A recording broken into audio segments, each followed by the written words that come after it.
Good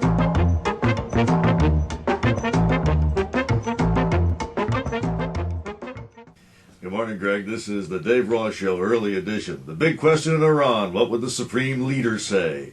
Would he acknowledge that the reformers may have a point? Announce a revote? Throw rose petals? If they don't stop this, then the consequences and the writing, everything, they will be held accountable for all this. I think that's a no. He said the election was honest. That the Islamic establishment will never manipulate people's votes and commit treason. And I have to say, his audience sounded pretty receptive.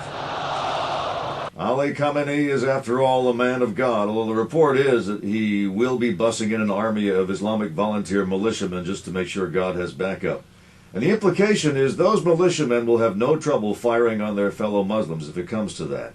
Of course, my generation remembers the Vietnam years when our students took it to the streets in a big way. In 1970, our own non-Islamic militiamen fired into a crowd at Kent State, which brought even more massive demonstrations. But the government held. President Nixon became the symbol of law and order. He won re-election. He wasn't brought down by demonstrators. He was brought down by a tape recorder. Some may assume that through their street riots, they can have a pressure lever and try to force the officials. Not going to happen, said the Ayatollah, because if after every election those who haven't gotten votes invite their followers into the streets, then why did we hold elections to begin with? He is betting, as most leaders do, that the people will always choose security over turmoil.